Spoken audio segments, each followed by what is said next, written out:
everyone. My name is Siobhán O'Loughlin. I'm a performance artist, activist, a democratic socialist, and the captain of the Misfits for Democracy. Democracy are a team of people, folks who really believed in Bernie Sanders or Elizabeth Warren running for president. We did not get what we wanted, so we decided, because we didn't want Trump or fascism in general, we decided to come together and phone bank for Joe Biden. We also participated in helping Jon Ossoff make his way to Georgia U.S. Senate, as well as holding back the recall of Gavin Newsom as governor of California. We do these things not because we are extremely passionate about any of those candidates actually as people or as politicians, but because we understand that their opponents are actual fascists. One of the things that we've chosen to do as a team of activists throughout the past 2.5 years is continue our efforts in smaller scale movements and smaller scale political elections. In this case, here in 2022, we participated in what we called the Progressive Spring, which is a campaign where we endorsed two different Democratic Socialists of America in both New York and Los Angeles. Well, myself and Ira Gammerman, my co-captain, we are actually both card-carrying members of the DSA. And if you are interested in learning more, there will be links in the comments about the Democratic Socialists of America. But we were extremely proud to actually get the chance to endorse primary candidates who we honestly believe in. And if you're thinking, primaries are boring, they're not very important, nobody goes to them, the first two statements are not true, but the third statement is definitely true. I want to sort of emphasize the significance of a primary because in the DSA nationwide, we are trying very hard to challenge the Democratic Party. Now, the Democratic Party, who I mean by that are the wealthy white centrists who are not interested in advocating for the working class. That's partially because they are not members of the working class. It's also because they care more about themselves and their careers than they do anybody else, but in particular, once again, the working class. Part of what we do in the Democratic Socialists of America is we present incredible, interesting, oftentimes young and attractive candidates, radicals of color, oftentimes queer radicals of color, who are social workers, public school teachers, therapists, community organizers, tenant organizers, and beyond to run for office. In the moment where these activists are able to challenge the centrist incumbents or the, centrist candidate, essentially, of the Democratic establishment is in the political primary election. So we just ran two. We just worked for 3 months on two different political elections in New York and LA. In Los Angeles, the Misfits endorsed Fatima Iqbal Zubair. She is a public school teacher running for state assembly in Compton, South Los Angeles. And in New York City, in Brooklyn, we ran Sammy Namir Olivares, a community organizer and the first genderqueer potential candidate for state assembly in Brooklyn, in Bushwick. Now, of my own accord, as just an activist living and existing in the world, I participated physically in two other campaigns. That was actually in my partner's district in New York for Iyapa Sari Tupac. He's a social worker and indigenous Peruvian. And I was able to volunteer for union organizer Hugo Soto Martinez running in my own District 13 for City Council in Los Angeles. So let's talk about primaries. We phone banked. We made thousands and thousands of calls, and I knocked on hundreds of doors, and I'll tell you how all of this shook down. Let's start with California, and just to say that 30% of the state of California participated in these primary elections. And you can easily say, well, hey, that's actually a pretty big turnout for a primary. If you're American, then you might be thinking that. But you also might be thinking, if you're not American or if you just understand the number of people that live in California, it's still a very small number. Fatima technically lost her election. She lost her election by a little over 7,000 votes, which actually isn't that many votes to win an election by, but it's not great when you look at the number of people who could have stepped out to vote. Now, for reasons I don't quite understand, they have to do with the way California politics are set up and the districts etc. But she will be able to continue to fight the incumbent, which is Mike Gibson. She will be on the ballot against him in November. So that could mean that we are able to have an upset, and that could be great, especially when we're running a grassroots campaign against an establishment moneyed campaign. Let's take a look at Sammy Namir Olivares in Brooklyn. Now, there are over 100,000 people who live in Sammy's district, and a total of 5,000 people stepped out to vote in the primary. In one night, on the last night before the election, the Misfits for Democracy made 6,300 calls. That's more calls than people even voted, and I'm talking including absentees and everything.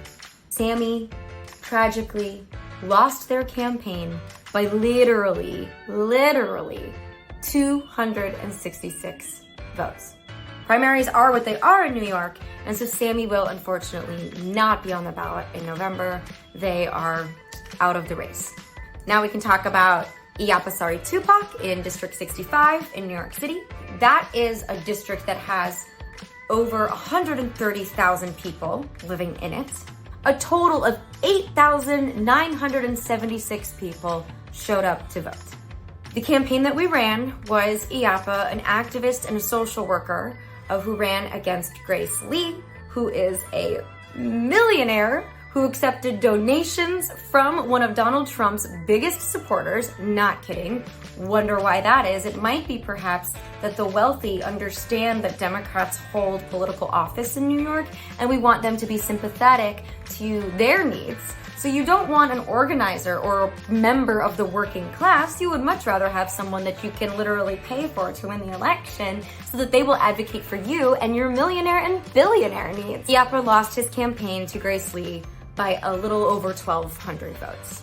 Again, that's not that many votes to lose by, especially when we looked at Sammy losing by under 300 votes. But still, it's enough for Iapa to not make it on the ballot in November. Finally, we can look at Hugo Soto Martinez for running for city council in District 13 in Los Angeles. Through the magic of socialism, he did make it through, and in fact, beat his incumbent. And we did so with pretty decent numbers, 4,244 votes. We were able to defeat Mitch O'Farrell. Now, that doesn't actually mean, again, because of California, that Mitch will not be on the ballot. He will be. We look forward to a very heated contest between Hugo and Mitch. And by heated, I mean we're going to get a lot of heat from their campaign, but we look forward to rising to that occasion. However, again, looking at the numbers is very important. Our district, District 13 in Los Angeles, has a total of a little over 230,000 people. 47,000 people showed up on election day. And again, that includes, mail-in ballots and absentees. I will say that I'm grateful to California as a state for sending you your ballot no matter what. You do not have to request it. You don't have to fill out a complicated application for it. It just gets sent out to you if you are registered. And that, I think, is progress. However, it is not enough because as we can clearly see, we do not have the turnout we need to elect progressives into political office to represent us at the state level, and certainly at the national level. The reasons for this are long and complicated, as we've all thought about. First of all, it's not always easy to vote. Maybe you can't get the day off of work. Maybe you don't have access to the polls. Maybe you're in any state but California, as far as I know, and you don't know about the process to get your absentee or your mail-in ballot, and you're confused by the steps of what to do, or maybe you just don't have the information on who you actually want to vote for, and it feels complicated, it all feels inaccessible. Maybe you don't even understand what state assembly is. It sort of feels like the language is designed to be confusing and to separate you from it. And therefore, you're just not really emotionally invested in this, much less like you don't have the day off of work. You're certainly not paid on election day to go vote. And beyond that, of course, some people just genuinely do not want to vote. And there are pretty good reasons to not want to vote. A lot of people feel completely disillusioned by the system. They feel let down by the system. They feel abandoned by our political process. I mean, what's the point of voting for someone when you know that the person you want to win never can win because they're literally not a millionaire? I mean, what are the odds of a social worker versus a millionaire winning an election? Like, when money is rooted in our political system. Racism is rooted in our political system. Classism and homophobia are rooted in our political system. So yeah, there's a lot of good reasons to say, you know, I don't believe in this stuff. This stuff doesn't represent me. It doesn't speak to me, and it doesn't hold my interest. And I think that people can feel so disinterested in the system at this point that they are either not willing to or not, for whatever reason, holding the capacity to understand the difference or look into the difference between a concerned public school teacher who wants Medicare for all, that's Fatima Iqbal Zubair, versus a wealthy, the second highest paid politician in California, who is literally funded by the fossil fuel industry that is poisoning our water in Compton. So what do we do with all of this information? It's a lot of information. The numbers are depressing. They're exhausting. They don't bode well for what is to come. And what is to come at the forefront of our political system is the midterm elections. Midterm elections are important, unfortunately, because our Senate hold is weak, to say the least. And I say I'm not a Democrat. I want to be very clear. I'm registered as Democrat because I like to primary centrists, but I don't identify with this party in any way. I mean, the Democratic Party, just as much as the Republican Party, in their establishment, they benefit from people not turning out to vote. They really do. The Democratic primary, it allows for the centrist, white, wealthy establishment to continue to maintain as they do, and for the working class to have no advocates and representatives. How can a candidate who is funded by Trump dollars, how can she advocate for reproductive rights, for our health and safety, for workers' rights? What we are looking at now is the midterm elections, where we have most significantly the House and the Senate.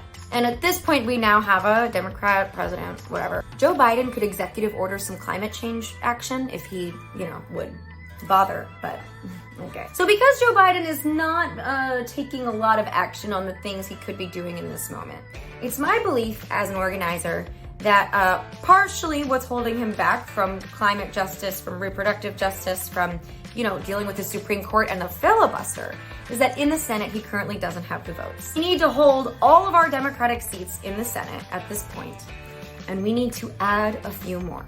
So Misfits for Democracy will be endorsing Mandela Barnes in Wisconsin, as well as John Fetterman in Pennsylvania, and that is because we need to gain those seats. We need those seats real bad. And from my understanding of these two candidates is that we can rely on them for reproductive rights and for climate justice. This is important because we can also rely on them for the filibuster and the Supreme Court. If we are able to gain seats in the Senate, then it is my hope and intention and dream that we make Joe Biden's life hell every day of his existence until he pushes forward radical legislation at the support of the Senate and the House. This is a pipe dream, obviously, maybe, or maybe it's a reality. I don't know. This is a theory, perhaps, at best, or a dream. Maybe a theory and a dream. We have this opportunity in this moment before God knows what's going to happen in 2024. But this seems to be one of our last moments to come back swinging super hard to defeat some Republicans and force some stuff to get passed through that actually advocates for the working class. Now you might be saying, oh, Siobhán, it's like you're giving me a lot of information about politics, but I actually hate politics and I hate voting and I'm never going to vote. And that's fine. I'm not really here to convince someone who's never going to vote to vote.